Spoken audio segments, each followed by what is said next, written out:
एका गावामध्ये एक शेठ होता जो दान करण्यामध्ये खूप प्रसिद्ध होता आणि तो खूप मनपूर्वक दान करतो म्हणून दोघं मित्र नेहमीच त्या शेठकडे जायचे। आणि जेव्हा जेव्हा हा शेठ त्या दोघांना दान करायचा तेव्हा त्यातला एक जण म्हणायचा, शेठ तुमच्यामुळे मला हे मिळालं, आणि दुसरा म्हणायचा, ईश्वराच्या कृपेमुळे मला मिळालं। जो नेहमीच म्हणायचा ईश्वराच्या कृपेमुळे मिळालं त्याच्याबद्दल ह्या शेठच्या मनात थोडासा राग होताच खरं, की मी देत आहे आणि प्रत्येक वेळेस ईश्वराच्या कृपेमुळे मिळतं हे का म्हणतो हा असं। आणि एक दिवस शेठनं ठरवलं खरं की आपण याला दाखवून देऊया की ईश्वराच्या कृपेमुळे काही मिळत नसतं, फक्त आणि फक्त माझ्याच कृपेमुळे तुला मिळत असतं। आणि मग त्यानं अशा रीतीनं एक सोन्याची पिशवी, भरपूर सारं सोनं भरलेली पिशवी त्या दोघांच्याही मार्गावर ठेवली। दोघं जणही एकाच मार्गावरून यायचे, सोबतच यायचे। आणि बघूया की नेमकी ही पिशवी कुणाच्या हातामध्ये लागते आणि मग सांगूया की हे कोणी दिलं आहे, असा सगळा विचार त्या शेठच्या डोक्यात होता।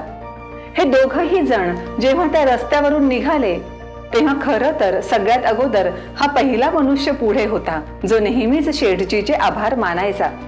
पण जशी ती पिशवी तिथे जवळ आली समहाऊ त्याचं लक्ष इकडे तिकडे वेधलं गेलं। कुठेतरी झाडावर त्याला सुंदरसा एक पक्षी दिसला। तो पक्षी बघत आणि त्या पक्ष्याच्याच विचारामध्ये राहत हा पहिला मनुष्य पुढे गेला। पण दुसरा जो होता त्याला अचानक ती पिशवी दिसली, त्यानं ती उघडून बघितली। त्याच्यामध्ये लिहिलेलं होतं, त्या शेठचं नावही होतं आणि ही पिशवी घेऊन माझ्याकडे या असंही सांगितलं होतं। हे दोघंही जण आता जेव्हा दान घेण्यासाठी त्या शेठकडे गेले तेव्हा जे काही घडलं ते सांगितलं आणि पुन्हा हा दुसरा मनुष्य म्हणाला, जे मला मिळालं ते ईश्वराच्या कृपेमुळे मिळालं, कारण त्यात शेठनं लिहिलेलंही होतं की ही माझ्यातर्फे दान आहे, फक्त मला येऊन भेटा। आता ही चांगली संधी आपण गमावली खरी हे शेठच्या लक्षात आलं। दुसऱ्या दिवशी पुन्हा दान घेण्यासाठी हे दोघं जण येणारच हे त्याला माहित होतं, म्हणून शेठने आज एक गंमत करायचं ठरवलं। त्यानं दोघांनाही 2 भोपळे दिले आणि आपल्या काही माणसांना त्या दोघांच्या मागे जायला सांगितलं, नेमकं काय होतं ते बघण्यासाठी। आता मात्र ही संधी आपल्याला मिळेलच आणि आपण त्या दुसऱ्याला दाखवून देऊ की तुला परमेश्वरामुळे काही मिळत नाही, माझ्यामुळे मिळतं, असं त्याला वाटत असतानाच त्याच्याकडचे ते माणसं परत आले आणि जे झालं ते त्यांनी सांगितलं। झालं असं होतं, हा पहिला जो मनुष्य होता शेठजीच्या कृपेमुळे सगळं मिळालं असं म्हणणारा, त्यानं आज काय शेठजीनं नुसतं फक्त एक भोपळा दिला, हा भोपळा माझ्या काय कामाचा, म्हणून त्यानं त्या दुसऱ्या माणसाला देऊन टाकलेला होता। त्याला मात्र काही प्रॉब्लेम नव्हता, त्यानं पुन्हा तो भोपळा घेतानाही तेच म्हटलं, जे देतो ते परमेश्वर देतो।